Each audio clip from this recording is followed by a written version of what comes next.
Hello, everyone. Thank you for joining today. Today, we're going to be talking about social media secrets. And I love this topic because when you think about social media, a lot of people are like, organic reach is continuing declining. Should we even spend time on social media? What's the ROI? Well, not only will we answer those questions for you, but we'll show you what you need to do in today's world to do well in social media. So let's dive right in. I'm Neil Patel, and I'm the co-founder of NP Digital. And I have quite a few other people with me on my team here today. Kimberly, do you want to give a quick introduction of yourself? And then Eric, you can do the same right after. Hi, everyone. I'm Kimberly Deese, our Director of Digital PR over here at NP Digital. And our digital PR team oversees link building, traditional PR, content marketing, social media, which we'll be talking about today, and influencer marketing. And I'm Eric Stebbins, Associate Director of Paid Social at NP Digital. Been in the marketing space for over a decade now, 5 of those years at NP Digital, working with some awesome clients along the way. So really looking forward to discussing the social media secrets today. So at NP Digital, we have 1,000+ people. We work with a lot of big brands all over the world, and we see a lot of what's working in social media and what's not. And there's different patterns in different parts of the world. For example, we see engagement higher in India than, let's say, the United States. But in general, a lot of the same strategies and concepts work globally. It's just in some regions, you'll find that you'll get a little bit more engagement than others.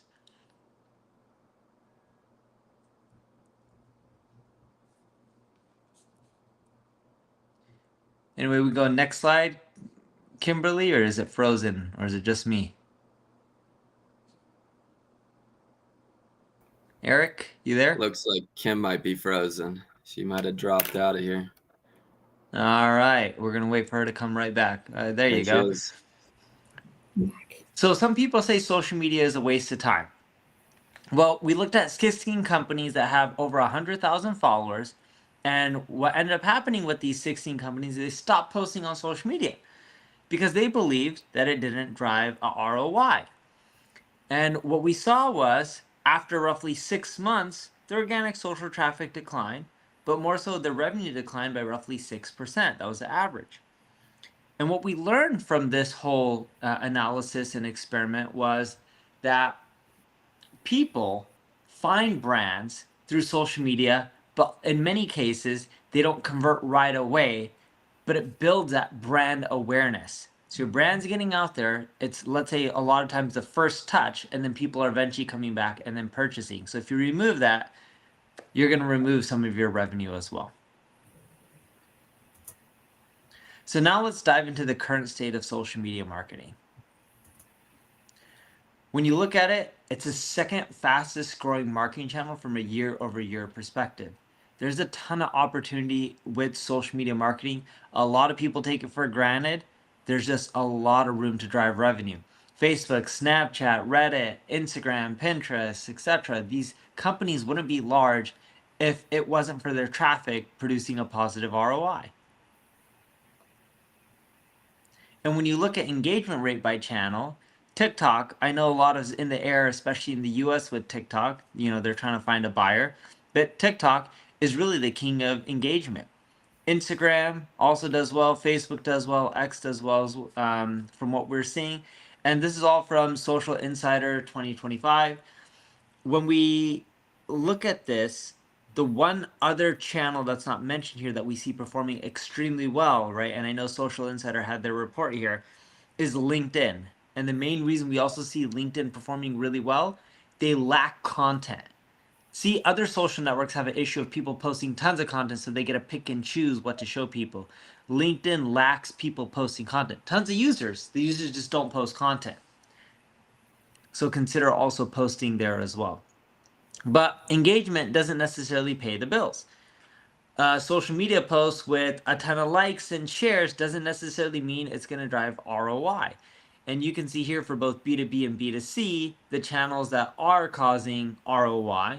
But one thing to keep in mind, channels like email, right? Website traffic, blog traffic. These are all indirectly affected by social media. If you get more social media traffic to your website, you collect more emails. If you get more social media traffic to your website, you have more blog visitors, website visitors, right? And some of these subscribe to your blog and then come back and then eventually buy. So they may not purchase on the first touch, but they are part of the journey.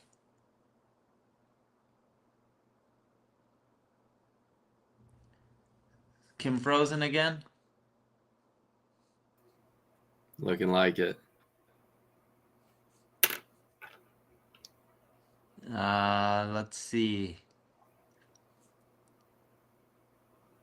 Colin, do you have the deck on your end? Can you just share your screen? Colin or Barbara? All right. So now let's look at marketing leaders. When you look at marketing leaders, they're prioritizing social media coordinators. Why? Because it's a really effective channel. If social media wasn't converting and didn't have the eyeballs, I believe the last stat I saw is the average person in the United States spends 2 hours and 27 minutes a day on social media. If it wasn't commanding that much attention, people wouldn't be spending money on social media coordinators. And when we look at the top social media channels for 2025, here's a list from HubSpot. But even if something's not the top channel, keep in mind it can drive revenue. Maybe not as much as Facebook. That's okay. It all adds up. When you think about some of the new players out there like Blue Sky, Reddit, Discord, Threads, again, these ones won't drive the volume as Facebook or Instagram or TikTok. It's okay. Leverage each channel and optimize them for profitability. And when you're deciding which social networks to leverage, think about where your ideal customer is spending time. Are you targeting Gen Z, Millennials, Gen X? This gives you a good idea of which social networks work best depending on the audience type, and you just may want to screenshot this so that way you have it for future reference.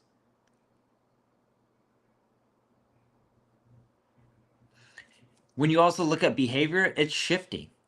Gen Z is using social networks for search in many instances. When you look at search now, Google is still growing in popularity, but it's declining in market share. A lot of people are using social media, AI platforms like ChatGPT to perform searches. They're even using social media to get news, whether it's X or whether it's TikTok or Instagram.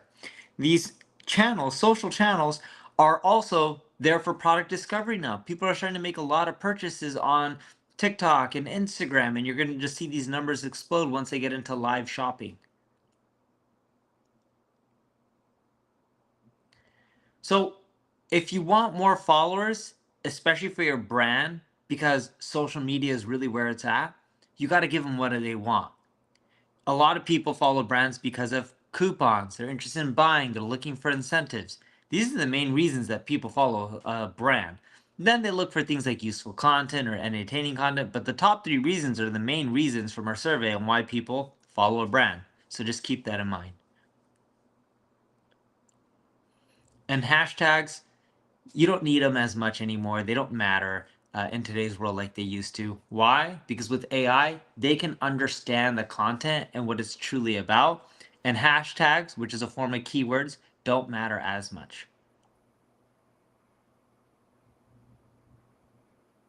Awesome. Thanks, Neil. So from here, we're going to cover the 11 social media marketing trends of 2025, the meat and potatoes of this webinar here. Kim and I will be splitting them up based on our expertise. But for the first trend we're going to look at here is pay to play. While posting organically remains a must to stay engaged with your audience and to have that relevant content for users who are using these platforms now as search engines, organic reach has been declining over the last few years. Almost all businesses, individuals have discovered the value of having that online presence, which is resulting in increased competition on these platforms and ultimately limiting that reach. Going viral still remains a huge opportunity for businesses and individuals, but has become increasingly more difficult as that competition has gone up. Luckily, we can circumvent these limitations with Ads Manager. Simply posting organically is no longer enough to just reach your audience's potential, especially at scale. The algorithms are increasingly prioritizing this paid content, and if you're not investing in ads, you're likely being drowned out. So let's talk numbers, because we know those don't lie here. Organic social media is responsible for just 2.3% of total revenue, according to an NP Digital study. Compare that to paid ads at nearly 24% of that revenue. The picture gets much clearer that paid is where immediate revenue is, along with strong returns from SEO and email that Kim will be able to discuss. What this tells us is organic posting helps brand building, but it's not necessarily where that ROI lives. So we know ads are effective for reach, but who's engaging with the social ads the most? As we would have all guessed, the younger generations who've grown up with devices in their hands their whole lives are the most attuned to seeing these ads and most comfortable clicking through them. Gen Zers at 40%, millennials at 36% are the most engaged. Now, while boomers at 9% seems slim in comparison, boomers' potential has been increasing significantly over the last few years, and we'll talk more about that in some later slides. So we know we need paid ads, but what type of content should we be investing in? Well, according to an NP Digital study, short form video is king and is the safest place to start here, soaking up 28% of all ad budget. Static images, carousels, and stories follow closely behind. Why? Because short form is where attention lives right now. It's fast, scroll stopping, and algorithm approved. Long form, not so much from the paid perspective. Long form does have a ton of value in other areas that we'll discuss. For now, if you're just getting started, trust this data, lean into formats that are proven to be effective to get your feet wet. After you start to see success, then we can start testing into other opportunities. So now the question becomes, how do we maximize our ROI with every dollar we spend? The short answer is testing. While the algorithms have gotten much smarter, they're only as good as the content and signals you're feeding them. Test your copy, your visuals, use the analytics as your North Star, and perhaps most importantly, you have to remain agile. Platforms and algorithms are changing quick. The brands that win are the ones that are evolving quickly, leaning into new trends, trying new content. The goal isn't to just show up, but it's to show up effectively. All right. So we've talked about the importance of investing in paid. Let's talk about how we can spend smarter. Platforms like Meta are going full throttle on AI-powered optimization.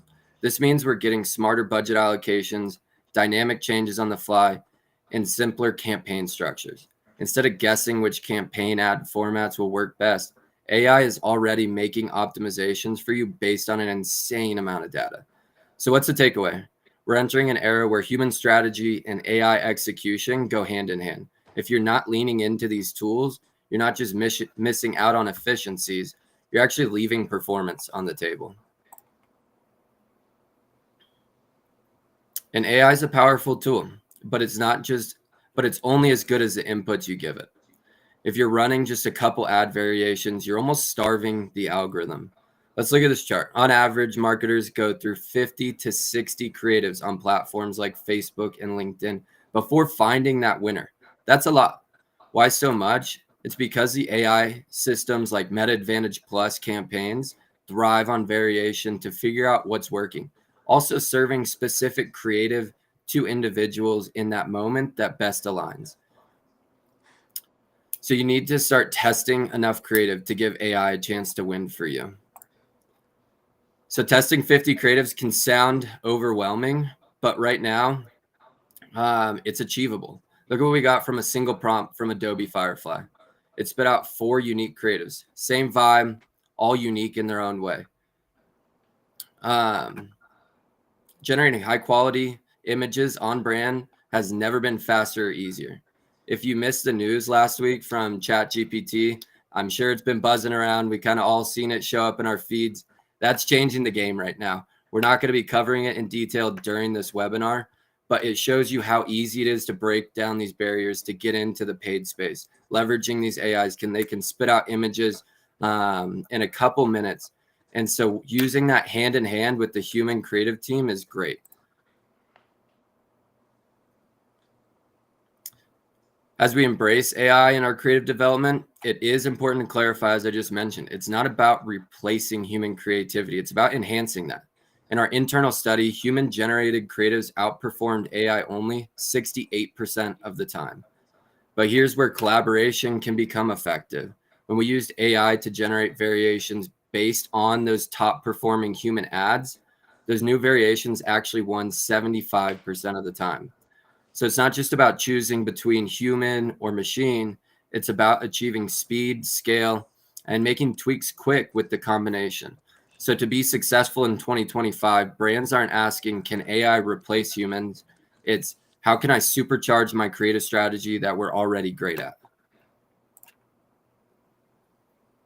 And into some really cool stuff here. We're now at a point in under 15 minutes, you can go from a static image to fully animated, sound design, motion ad. In this example, the image was created through Midjourney, animated in image.art, layered with music gen. That's amazing. We aren't just talking about faster production now. This is giving brands the ability to test into new formats without changing their creative capabilities. Smaller brands that didn't used to have the resources to break down those barriers to get into video can now leverage placements like Reels and TikToks with these tools. So the ability to scale visual storytelling quickly is a massive competitive edge.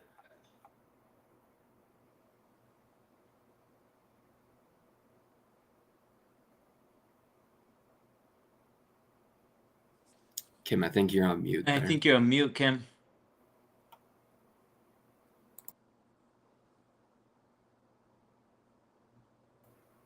No, not working. We see you talking, but we can't hear you. All right, I'll go for it. So let's talk about Pinterest's power play. You look at Pinterest, has over 553 million monthly active users. It's the 15th largest social media platform in the world. And it has a very large female audience that are very active buyers.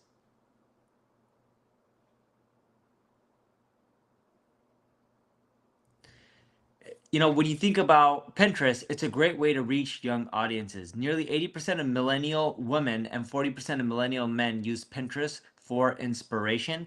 Gen Z is Pinterest's fastest growing audience and represents over 40% of the platform's users. If you're not on Pinterest, you should consider it. Even in B2B, we're seeing small amounts of volume, but we are seeing conversions on the B2B side as well. And when you look at Pinterest, as I mentioned, not just B2C, we've used it for things like infographics, which we've generated a lot of traffic from. You can see the example there from Hootsuite.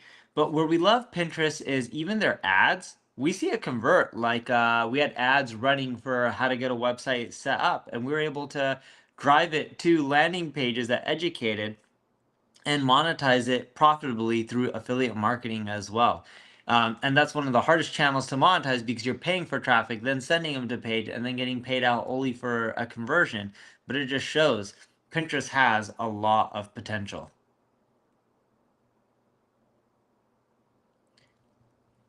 And when it comes to pins, creating high performing pins that convert, you need to focus on trending categories, use use visuals, but ones that have high impact, that are really clear, easy to understand.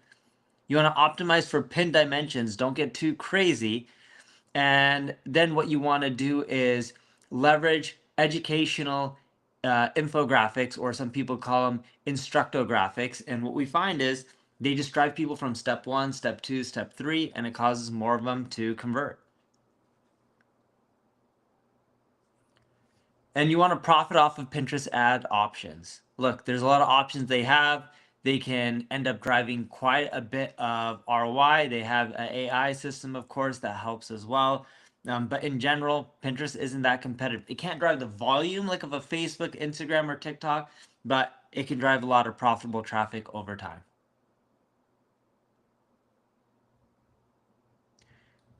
And of course, from UGC to EGC, if you can encourage your team and other people from your organization to help create content, employees are a great way to get more content out there. We do it for our own corporation. I highly recommend that for businesses as well.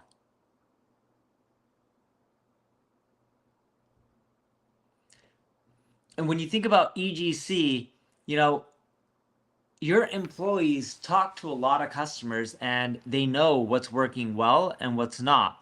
So you really want to consider making sure that you keep your employees in the loop, especially on the content creation side, because it's going to produce some sort of a ROI that you may not be thinking due to the fact that even if you're the business owner or your executive, if you're not touching your customers daily, you probably don't know their needs and wants as much as your employees. I'm not trying to be rude about that. It's the reality, and this is why EGC is super important. User-generated content is even better because it has that authentic third-party validation. It's not your brand talking about your brand. It's people who already know your brand and love your brand that are talking about it. It really helps to break through the noise, build real trust.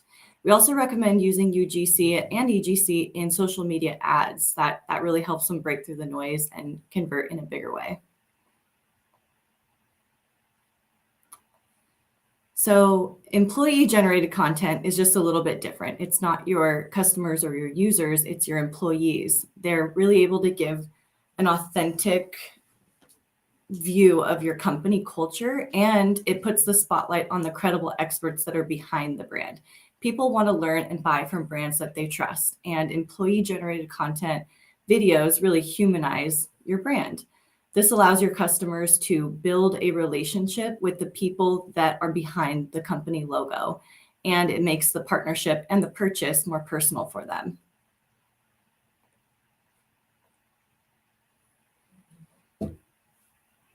Now moving into influencers as our next secret here. Influencer marketing has shifted. It's still a major driver of social media and of conversions, but influencers are driving the evolution of social media. They're an incredibly influential part of the purchase journey across all different stages of the journey as well, from discovery to inspiration to conversion. Influencers provide that authentic, valuable information that helps move your potential customers closer to conversion, whether that's TikTok, YouTube, or any of these other rising social media platforms. There are creators that are influencing audiences there. 63% of consumers say they're more likely to buy a product if it's recommended by an influencer. I know I've been moved to convert from listening to an influencer show off a product or give their detailed experience with an experience, and I know many of you on this call have too.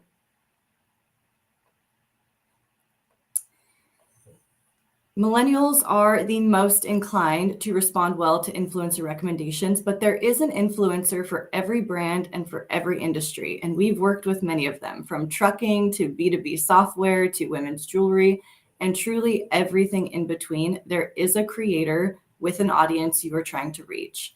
The key is to partner with the right influencers who align with your brand and who speak to your target audience. Then build those deeper relationships and partnerships with influencers. So the more they authentically have relationships with your brand, the better they can promote it to their audiences.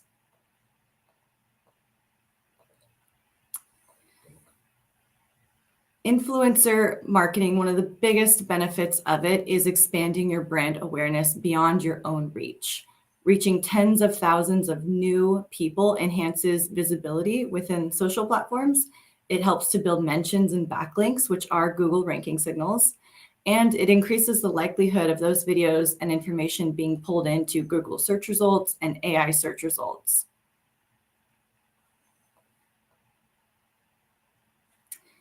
We love micro-influencers here at NP Digital. These are those creators that have 10,000 to 100,000 followers. They're posting regularly. They have very close connections with their followers. Because of these factors, we really see higher engagement with micro-influencers, higher engagement and conversion rates, both on B2B and B2C partnerships. With micro-influencers, you're going to capture a more targeted audience that are interested in more specific topics. You can drill in more niche, and it's going to provide more value than a macro influencer or a celebrity influencer who has a large but a much more varied following.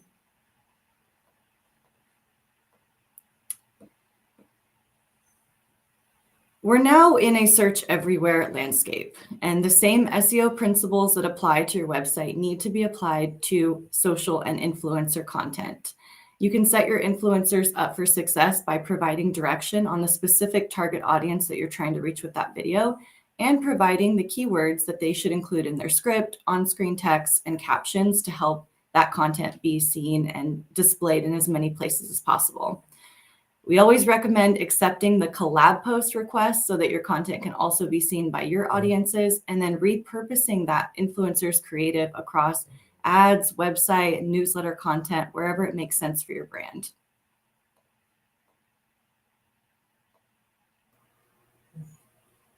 Awesome. Let's take a look at trend number 6, the continued domination of video.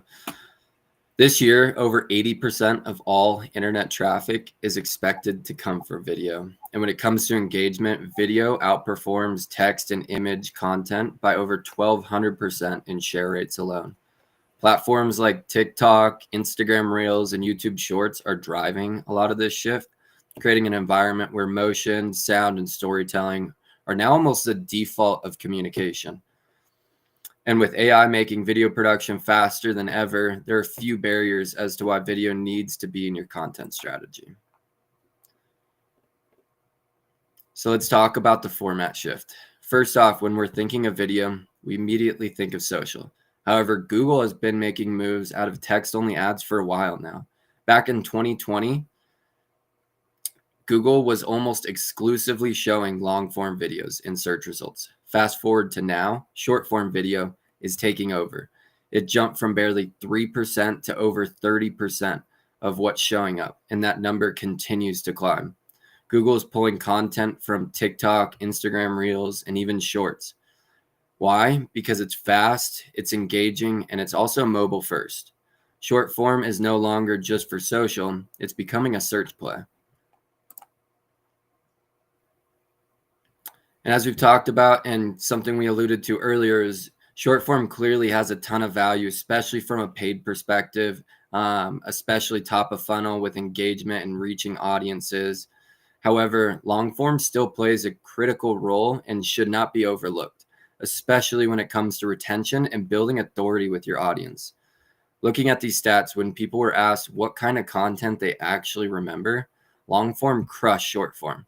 You can see that 35 to 3%. That's a huge gap and shows the value in long form media. This isn't just older audiences. Gen Z, millennials are into long form more than you'd expect. Over half of Gen Z it's one of their favorite types of content, and platforms love it too. To that point, social platforms are actively embracing long form video because it supports more ad placements for them and has high monetization potential for them. Platforms like TikTok are leaning in hard. You can now post videos up to 10 minutes. At one point, they tested 60-minute uploads. That is wild for an app that made their name on 15 to 30-second videos. So why the shift? The short answer is money. Long-form videos let these platforms run more ads and make more money. And they also keep the users engaged much longer, and it's a win-win for those platforms. So while short form can get you discovered, long form builds that relationship with those users. A good way to think of it, short form pulls people in more top of funnel. Long form keeps them engaged, nurturing them through that funnel. And as we talk about video domination, we've been highly focused on the benefits of leveraging within social channels. But we want to make sure YouTube is not forgotten about.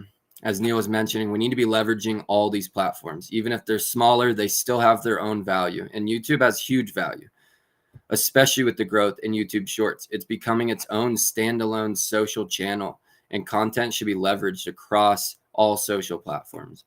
More and more people are discovering YouTube videos from outside platforms as well. Think Google search, blog embedments, email, and LinkedIn. This means your content has a much larger footprint than just siloed out in these individual platforms. However, when we are optimizing these videos, make sure you're optimizing your titles, your descriptions, your transcripts, because it helps Google's algorithm really find and connect with that correct audience. And trend 7, social shopping, which is absolutely blowing up right now. We'll get into all the details here, but it's already over a $700 billion market, and it's projected to hit $6.2 trillion by 2030. Yes, trillion. And when we asked businesses where they're investing, social shopping came in at number one, ahead of AI, podcasts, and even search. This isn't surprising. Platforms are making the checkout process and commerce more seamless. You don't need to leave the app to buy anymore. Instagram shops, TikTok shops, and even YouTube product tagging features are removing that friction, and it's making fewer clicks and faster conversions. So as we talk about social shopping winning, which platforms are working the best? It's pretty clear the top three are Facebook, TikTok, and Instagram. But now, before we dive into these individual stats, this is an aggregate. True value of each of these platforms will depend on your own audience and where your product truly lives. According to Sprout Social, Facebook leads at 39%, TikTok's right behind it at 36%, and Instagram holding strong at 29%. This makes Meta the dominant force right now because you get to tap into both Facebook and Instagram placements from the same ads manager. But TikTok is closing in fast because of its seamless in-app checkout and viral discovery engine. These platforms are no longer just content channels. They're full-blown commerce ecosystems, and they're actually becoming storefronts for some of these brands. And if you think social shopping is just a Gen Z thing, think again. There is no age limits. Yes, Gen Z and millennials are super active, but check this chart out. Gen X and boomers are in the game too. They're finding products, researching brands, and yes, even buying directly from the social feed. In fact, 37% of all shoppers say they've discovered new products on social media, and 31% are using social media to research products and then making the purchase. So this isn't just a youth trend, it's full-blown across all ages. Even your parents are likely clicking buy now on Instagram too. For me individually, I was just at a golf tournament with my dad. Went back, we were cleaning our clubs, and he had a new cleaning tool for his golf clubs. Asked him where he got it. He said he bought it on Instagram. That's when I knew this takeover had really reached kind of all generations. They're seeing the benefit in it as well. We see the shift happening across all ages. It is important to note millennials still represent the largest share here. Next slide, Colin. Represent the largest share of commerce in 2025 at 33%. The data does support it. 82% are engaged with the brands. Half are following their favorite brands here. And over a third are discovering new stuff in their feed. So millennials are digital natives, grown up with around phones and technology, and now hold the purchasing power and are shaping the future of that social shopping. And for a full circle moment here, video does run the show on social commerce as well. People aren't just watching, they're buying. Users want to see the product in action. They want to hear from people. Again, UGC, EGC is really important here before making that purchase. And YouTube alone has pulled in $28 million in in-app purchases in 2024 for YouTube. So that's crazy to see just these other platforms growing. We talked about the top three, but seeing that growth in YouTube as well is showing the shift. Number 8, new ways to leverage LinkedIn. LinkedIn is our #1 social platform for B2B marketers. It has a growing user base across every kind of industry and is a channel that has great potential reach to build your network and drive social traffic. Like other social platforms, your LinkedIn strategy should be about 80% dedicated to inspiring, educating, and entertaining your audience. LinkedIn has the potential to drive a high volume of targeted traffic back to your website content, and your engaging LinkedIn content should be linking to that. Link to things like blogs, comprehensive guides, white papers, data-driven reports, calculators, and other helpful resources that you have on your site. Make sure that when you are adding those links on your LinkedIn profile, that it's adding more value. You're giving the user a reason to click on that link, giving them a good experience when they do, and then the next time they see your post with the link in it, they're more likely to go ahead and click on it. Thought leadership is one of the top content types on LinkedIn. LinkedIn is a place for brand storytelling and just storytelling in general, case studies, customer experience stories. It's a great place for work-related humor, and it's a place for employees to chime in, as we said before, with EGC content. Don't forget about community management. That's a key part of LinkedIn as well, and involving your employees. All the comments and shares that your posts get help expand the visibility of that post. So you want to make sure that you're commenting back to it and rewarding your users for engaging with you. LinkedIn ads. The advertising side of LinkedIn has its advantages.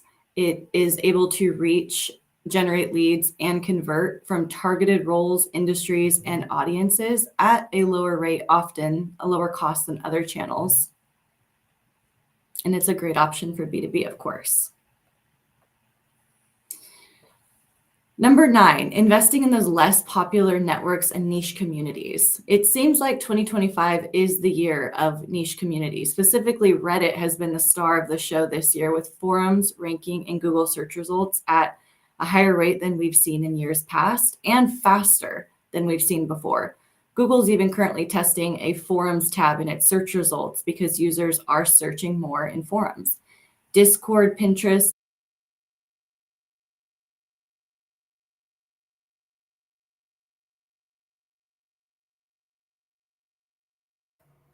Might have lost her, Neil, if you want to take it. Can you guys share the slides again? Colin?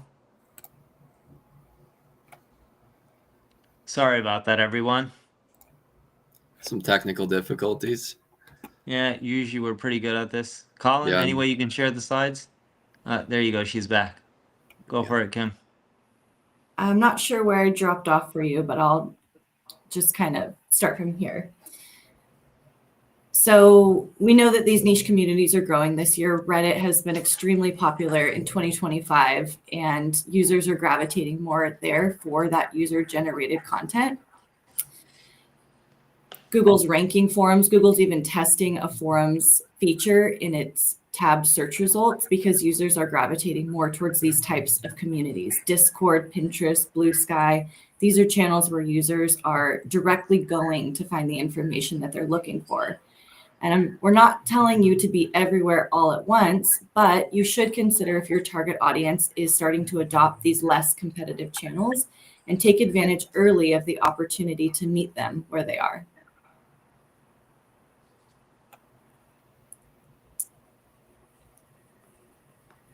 The underlining tone of these emerging spaces really is about community. You need to contribute authentically here to expand your brand's reach and really find success in these new spaces.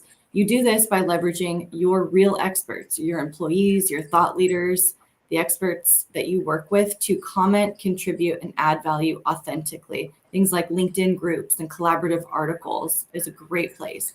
Facebook groups for every topic under the sun, and of course, subreddits. Your brand will benefit more by prioritizing what you can give to these communities versus what you will immediately get back in return.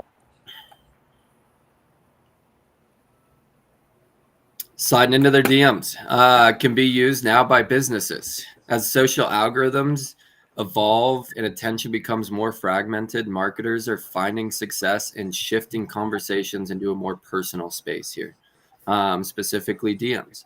Whether it starts with a comment, a story reply, or even a paid ad, bringing those conversations into the DMs makes it feel more direct and way more effective. And there's tools out there like MiniChat. You can actually automate a ton of this, sending lead magnets, answering FAQs, or collecting emails, all without human interaction, but really feeling like that organic one-to-one connection there. We've tested it and it works. On this next slide here, you'll see deja vu with Neil's face again. If we can get there, Kim. I think it's Barbara. Either way, Barbara. one of you. Just back one. Talking about the success that we've seen here. We posted, this is a completely organic post, no ads.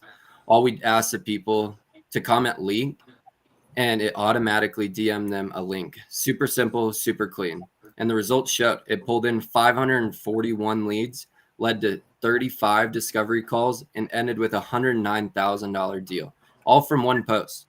This is what happens when you make engagement feel effortless.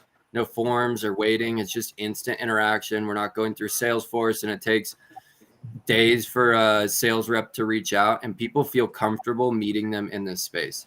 So if you're looking for ways to turn the attention into action, direct messaging is actually one of the most effective conversion channels available right now, and has explosive growth.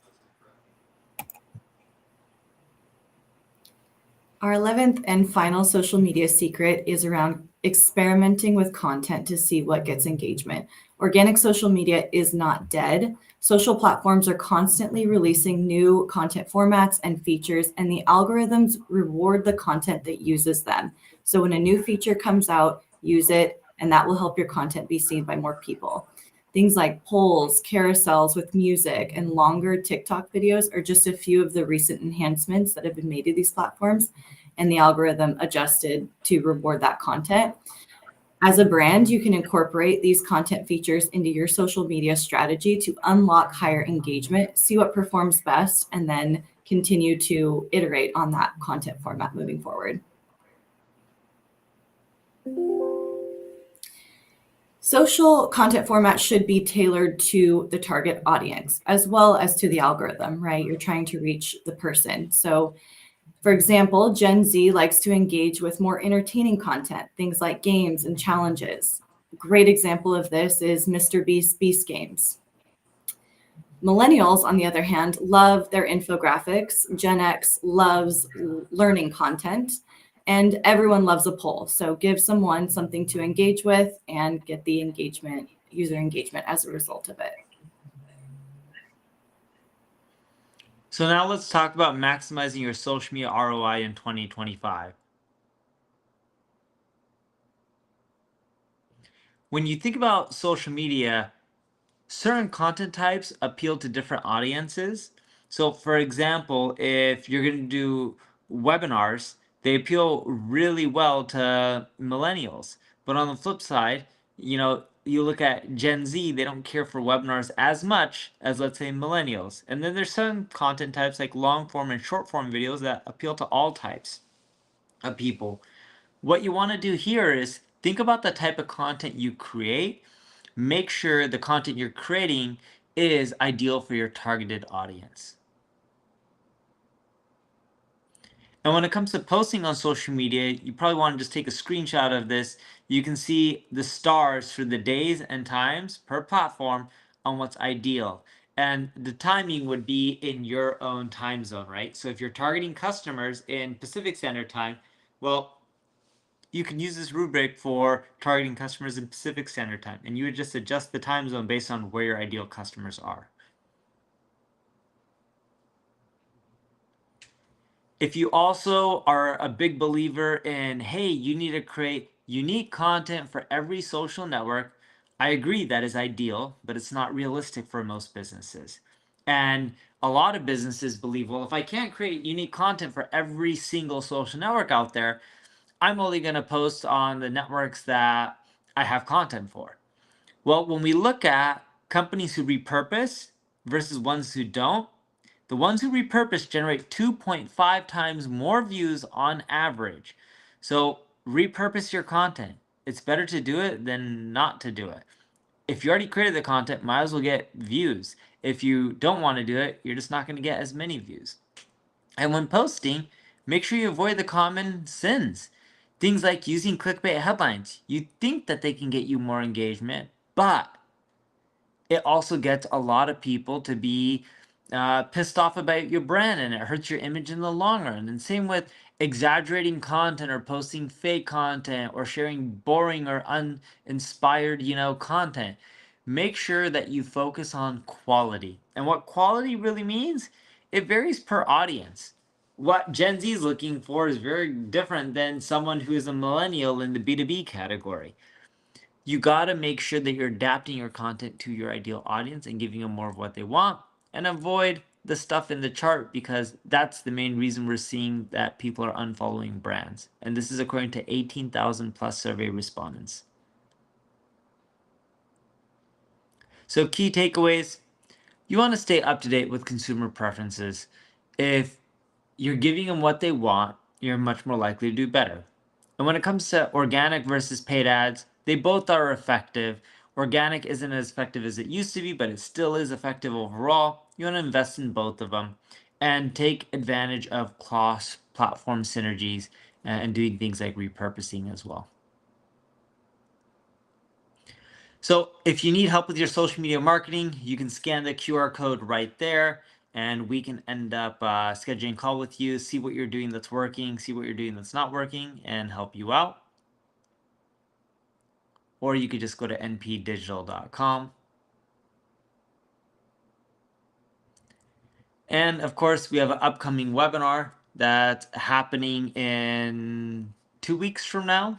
You can also scan the QR code for that, although I think we're having internet connections on maybe Kim's or Barbara's end. So let's just dive right into Q&A. The tech gods are always against us, it seems, on an April Fool's Day. Maybe that has something to do with it.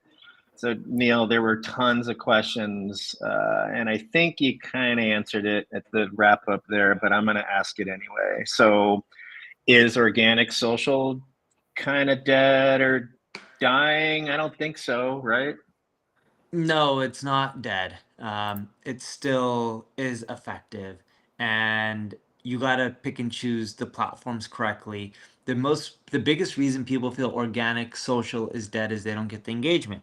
If you look at most of the channels, what they optimize for is how long does someone watch your video. Adam Mosseri even said this for Instagram. The longer you can get people to watch your content, the better off you're gonna do.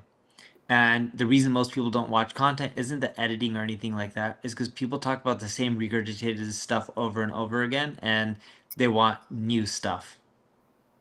Yeah. And to add on to that, it's actually been a way for me. I recently just looked for a car cleaning service that would come to the house. I actually used Instagram organic posts to decide which company I was going to go with based on what they were posting. So beyond just the reach you're getting from the initial post, as people are trying to decide which company, which product to go with, they're finding you in the feed and your organic content that way.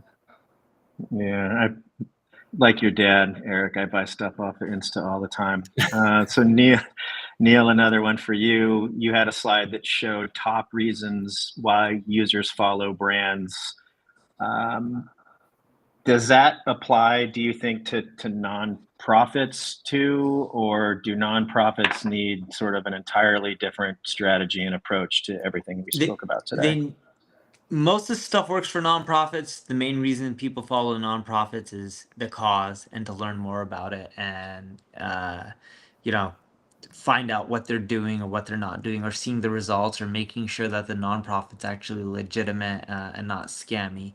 But yeah, for most nonprofits, most of the strategies we talked about today work. And some of the platforms may offer grants for nonprofits, so you should look into that. Word. Neil Kim, is there any research to show how people are reading blogs given the rise of ChatGPT and all the other stuff that's going out there? We had a slide that spoke to social content, and 2 people asked that same question. Like, are there any stats on just blog consumption given everything else that's going on out there, or no? We're not seeing much change on how people consume blog content because of AI. We've looked at a lot of data and analytics, for a lot of blogs. When I say a lot of blogs, well over 1,000, and we're just looking at average patterns, and we really haven't seen much change. Yeah, The big thing we see AI really, affecting is people using it for research. So instead of asking Google 20 different questions and then compiling all the results and doing your research to come up with the answer, people are just going to like ChatGPT, typing in a very detailed question. And I'll give you a great example of this. I saw someone showed me an example of this. One of my buddies is really into fitness. And he talks about this concept of macros, which I don't know what is, right? I think it's something like calories, or I don't know. And he ends up breaking down like here's my weight, here's my age, here's my height. I'm trying to gain whatever muscle or strength or whatever his goals are, and tell me a plan. And this is what I eat. And he breaks it all down and it analyzes and then gives an answer and it tells you how to adjust. Like that's the kind of stuff people are using AI for. It's really detailed answers for very, very specific questions. Yeah, it's game changing for sure. One for you, Eric. This came up twice, and it was about in the middle of the presentation. How do you control, or can you control, that an ad doesn't get served 50 times a day to a certain user? Like, is that's possible, right? Like, So yeah, I think they're asking it how you can control frequency. Right now, there is no depends on your objective, right? You could run a reach and frequency campaign. In that case, you would be able to choose your frequency. However, when you're running a conversion campaign, there's no good way to do that right now. I did just do a think group with Meta, and there's potential of something like that coming, just to tease that out. But we'll see if that goes through. Right now, as far as conversion campaigns go, no, you kind of just have to let the algorithm do its thing. right on.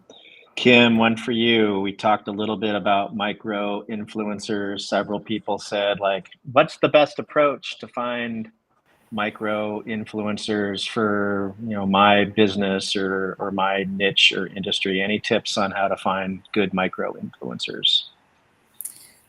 One of the best ways to find them is to leverage an influencer database software, which we use here. But if you don't have access to one of those, then I would recommend looking up content that you would want the influencer to post. So if it's on tax tips for married couples, search that, see who's already talking about it, then find those that would qualify as your micro influencer from there.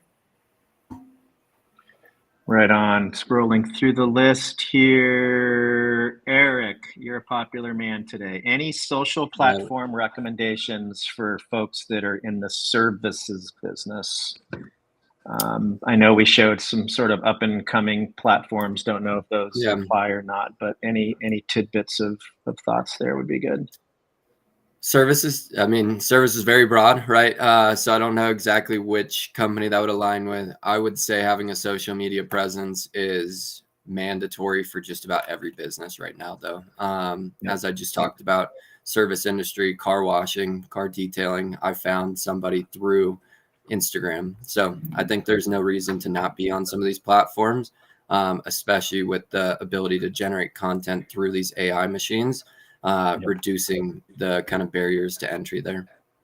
Yeah, good answer. And then we get this one a lot, and I think we do a pretty good job of answering, but it's tough, and maybe it varies by platform. But is there a time limit or just some guardrails on the difference between short form and long form when we're talking about video? Yes. Short form. Yeah, go ahead, Neil. It's based on the platform. Every platform has its own time limit for long form videos and short form. For example, LinkedIn, if I upload from a mobile device, I can only upload a 10-minute long form video. If I upload from a computer, I can upload, I think 15 minutes is the maximum length on LinkedIn. If I want to upload from, a computer on YouTube, I can upload an hour plus video, right? So each network has their lengths. YouTube, their short form videos, in theory, have to be shorter than, let's say, Instagram. Yep. Anything to add, Eric? Or are you good? I would just say short form has gotten a little bit longer. We used to think of short form as like 6-second, 15-second videos. I think that now can be out into the 30-second to a minute range. Would be the only thing I add. All right. And then while we have you, last one, because we're approaching time here. What's the best place to stay on top of new features specific to social media? I'm going to go out on a limb and say neilpatel.com is a great place. NP Digital does a really good job of rounding up everything that's going on, and we're posting those to NP Digital on a monthly basis. So go download that. But where are your favorite places to sort of stay on top of all of this stuff, Eric? you're on it. And whoever asked that, they're on it as well. Coming to webinars like this is exactly the place you want to be, kind of hearing from industry experts, how other people are running it. Social media from another like website area, social media news, ad weeks, those are obviously all kind of ones we've all heard about. A great place though is really within LinkedIn. Has been one of my favorites right now, kind of following thought leaders within the space. Again, they're super active. And so being able to hear kind of different tests that they're running, different tweaks that they're seeing. Again, these social platforms only release so much data. They're making so many back end updates that we're not reading, aren't making the blogs. And so hearing people that are testing into them, other thought leaders, is a great place to do that. And LinkedIn has worked for me. Good stuff. Cool. Well, that's all we have Well, time everyone, appreciate your time. Thank you guys for everything. And if you ever need any help on your marketing, check out npdigital.com. And sorry for all the technical issues today. Take care.